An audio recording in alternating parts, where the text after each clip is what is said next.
In an unforgettable moment, Burkina Faso's young president, Ibrahim Traoré, stunned audiences when he paid tribute to Charlie Kirk in a way no one expected. His words carried power, humility, and bold truth, leaving Americans speechless. What began as a respectful acknowledgement quickly turned into a shocking revelation that has sparked massive debates across the U.S. and beyond. This video captures every second of the tribute, the audience's reaction, and why it's now being called one of the most talked-about moments of the year. The night was supposed to be ordinary. At Utah Valley University, Charlie Kirk walked onto the stage smiling, ready to speak to hundreds of students about freedom and faith. He carried his usual confidence, unaware that danger had already crept into the room. Suddenly, a sharp sound tore through the air. A single gunshot. Gasps filled the hall. Students screamed, dropping to the floor, covering their heads. Chaos spread like fire. Security rushed forward, but it was too late. Charlie fell, his microphone rolling away, echoing on the wooden floor. He lay there motionless. Cameras froze on the scene. Within minutes, the news spread like lightning across the United States, a political voice silenced by violence. Across social media, tears and anger erupted, flags lowered, prayers rose, and questions screamed without answers. Why him? Why now? Who could do this? His wife, watching on live stream, dropped her phone, her heart breaking. His 2 children slept upstairs, unaware their world had just changed forever. By morning, America was in shock. News anchors whispered the words carefully. Charlie Kirk, dead at 31. Tributes poured in from both allies and critics. Students lit candles outside the university. Strangers placed flowers near the steps where he last walked. President Donald Trump ordered flags to fly at half-mast. Churches across Utah opened their doors, welcoming those who needed a place to cry and pray. People disagreed with Charlie often, but now none of that mattered. A young father was gone. A wife was widowed. Children would grow up without their father. America was hurting. In the middle of this grief, another surprise came. From thousands of miles away, a message arrived. Burkina Faso's transitional president, Ibrahim Traoré, expressed his sorrow. He called Charlie a brother in conviction. Few Americans knew much about Traoré, yet his words carried unusual weight. Why would a West African leader younger than most presidents feel so deeply about an American activist? That question lit curiosity across the world. And what happened next would leave everyone speechless. 3 days after the shooting, a memorial service was announced in Washington, D.C. Leaders, pastors, and citizens prepared to gather. Cameras from every major network prepared to broadcast live. The family wanted the world to see not just loss, but faith. Invitations were sent to international figures. Most sent polite replies, but one acceptance stood out. President Ibrahim Traoré of Burkina Faso. Few had expected him to attend. Commentators debated it on television. Why would a young African leader travel across the ocean for a conservative activist? Some dismissed it as political theater. Others felt something deeper was coming. Security in Washington tightened. Streets closed. Black cars lined the avenues, and military bands rehearsed soft hymns. Inside the cathedral where the service would take place, every seat was draped in white cloth. The front row was reserved for Charlie's grieving family. Reporters whispered as they saw Traoré's name appear on the guest list. He was not there just to sit quietly. Sources hinted he had prepared remarks. What could he possibly say that would matter in this storm of grief? America was about to find out. The morning of the memorial was cold and gray in Washington, D.C. Hundreds lined the streets holding candles and photographs of Charlie Kirk. Police cars blocked every corner, and news vans crowded the sidewalks. Inside the cathedral, the air felt heavy like history was about to be written. Suddenly, a motorcade pulled up. Out stepped President Ibrahim Traoré dressed in a simple dark suit, without any flashy entourage. He looked calm but serious. His presence startled many. Reporters scrambled to capture the moment, asking why is he here. As he entered, heads turned. Some whispered, some nodded with respect. He walked slowly, his step steady, his eyes carrying the weight of someone who had seen too much suffering in his own land. When he reached the front pew, he bowed his head quietly toward the grieving family. Cameras flashed, capturing an image that would circle the globe within minutes. A young African leader standing humbly in an American church, ready to honor a man he had never campaigned with, but clearly respected. Nobody yet knew that he carried more than condolences. He carried words that would shake the entire nation. The choir began softly, their voices rising like broken prayers. Charlie's wife clutched the hands of their children, tears streaming down her cheeks as tributes poured in from U.S. leaders. Pastors spoke of hope, senators spoke of legacy, and old friends spoke of memories. Every word brought fresh waves of tears across the hall. The cathedral, with its tall stained glass windows, felt like it was holding the grief of an entire country. Then a hush fell as the master of ceremonies announced a name no one expected. We now invite His Excellency Ibrahim Traoré, President of the Transition of Burkina Faso, to share his words. Murmurs rippled through the audience. People shifted in their seats, some curious, others doubtful. What could this young foreign president possibly add to such an American tragedy? Traoré rose, adjusted his jacket, and walked toward the podium. The sound of his footsteps echoed across the silent hall. He carried no notes, no paper, just a steady gaze. As he placed his hands on the podium, every camera in the room focused. It was clear. Whatever he was about to say was not prepared for politics, but for hearts. Traoré looked at the widow and her children first. His voice, soft but firm, carried through the hall. Madam, your husband's blood was not shed in vain. His voice still echoes, not only in America, but in Africa, too. I came because I know what it means for a family to lose a father to violence. His words drew a sharp breath from the audience. He paused, letting the silence sink in. In Burkina Faso, too many mothers bury their sons. Too many children ask why their fathers never return. Today, I stand not just for myself, but for every nation that believes truth is worth dying for. Tears began to fall from strangers in the back rows. The translator, though barely needed, whispered his words for those unsure. Traoré's accent gave his voice a rhythm that made it impossible to ignore. People who had doubted his presence leaned forward, captivated. In that moment, the memorial service no longer felt only American. It felt global. Traoré had turned the death of one man into a mirror for the world. And what he was about to reveal next would pierce even deeper. The cathedral was so still you could hear the faint creak of the wooden pews. Every eye was on Ibrahim Traoré. He stood tall, but his face carried sorrow. I know the pain of bullets, he continued, his voice steady. In my country, young men are hunted because they dare to dream of freedom. Charlie Kirk dreamed, too. That is why his death is not only America's loss, it is Africa's loss. It is humanity's loss. A wave of quiet murmurs swept across the hall. The widow tightened her arms around her children, her tears flowing harder. A college student in the back whispered, "He understands us more than our own leaders." People were struck not just by his words, but by how deeply personal they felt. Traoré was not giving a speech. He was bleeding his heart before strangers. Reporters sat frozen, their pens paused, unsure whether to take notes or to simply listen. The weight of his message pressed on everyone like a stone on the chest.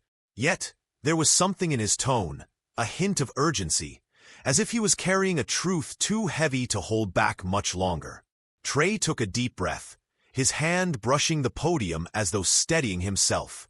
Then his tone shifted stronger, sharper. "I must speak plainly," he said. "When a voice is silenced by a bullet, it is not just the gunman who is guilty. It is also the climate of hatred that allows such evil to grow." Gasps rippled through the audience. These were not the safe, comforting words people expected. Traoré looked directly at the cameras, his eyes piercing through the lens as if speaking to every American home. "In Africa, we have buried too many leaders because foreign powers feared their courage. Here in America, you bury your sons because you cannot protect those who speak freely." His words cut like knives. Some clutched their hearts. Others lowered their heads in shame. Even President Trump, seated near the front, leaned forward, visibly moved. For the first time, people realized Traoré wasn't just honoring Charlie Kirk. He was holding up a mirror to the entire nation. What began as tribute was transforming into truth-telling, and it was hitting harder than anyone had imagined. The audience sat frozen, unable to look away. Then Traoré's voice dropped, softer, but heavier than before. "I did not come here only to grieve. I came to reveal something." Every camera zoomed closer. Every journalist gripped their pen tighter. The widow raised her eyes, waiting. "Before his death, Charlie Kirk sent me a message, a letter." The room gasped as if one breath had been shared by all. In it, he spoke not as a politician, not as a public figure, but as a father who feared for the world his children would inherit. He told me, "If my voice is ever silenced, promise me you will tell them why I fought." Traoré reached into his coat and unfolded a single piece of paper. The audience leaned forward, trembling. Nobody knew this letter existed, not even Charlie's closest allies. Tears streamed down faces in the crowd, and the widow's sobs broke the silence. Whatever was written on that paper, it was about to change everything. America braced itself for the words of a dead man, carried across oceans by an African leader who refused to stay silent. The paper in Traoré's hand shook slightly as he opened it. The cathedral was so quiet that even the sound of the fold crackling seemed deafening. He looked at the widow first, then at the children before reading aloud. "Charlie wrote," Traoré began. "If this letter is ever read, it means something has happened to me. But let it be known, my fight was never for myself.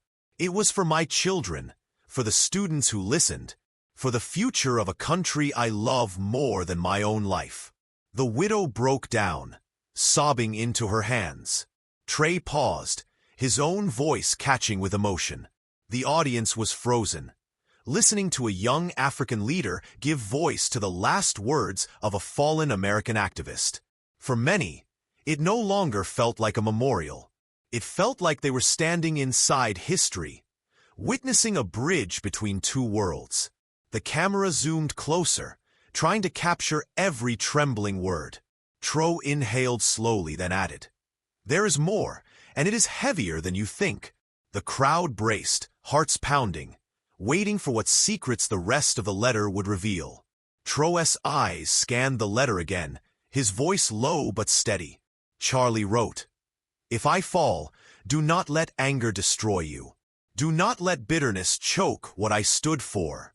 Tell my children that their father did not die because he hated the world, but because he loved it enough to risk everything." The words fell like fire into the hearts of everyone listening.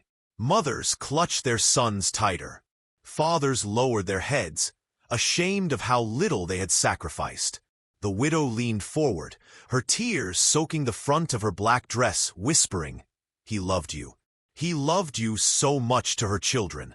Some in the audience could no longer hold back their sobs.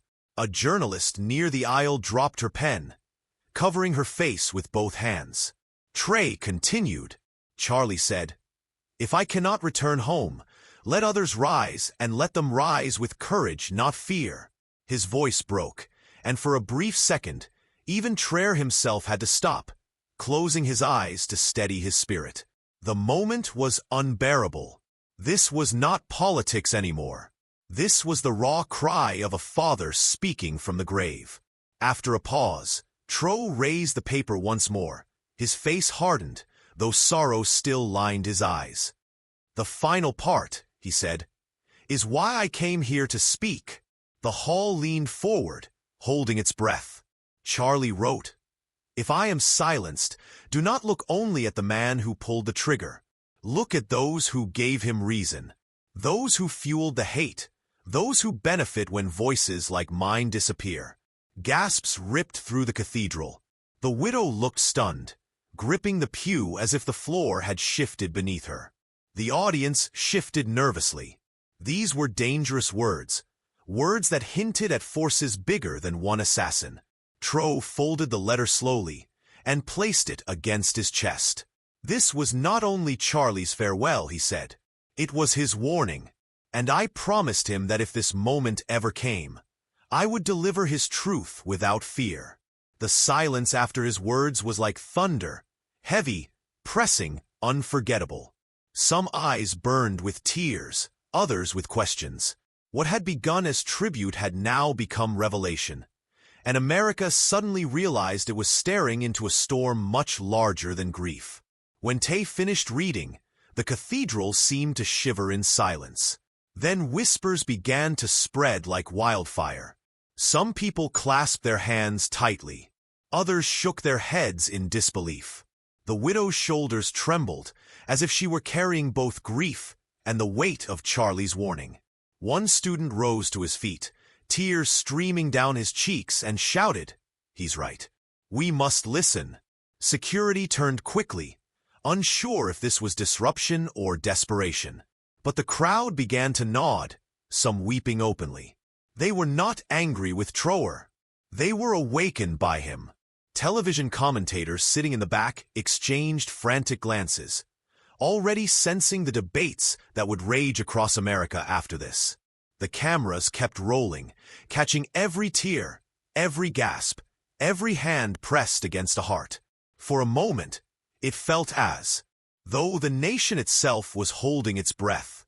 Traoré stood quietly, allowing the moment to live, not rushing, not softening the truth. He had just carried Charlie's last words into the light, and the impact was thunderous. Traoré raised his hand gently, and the room fell silent again.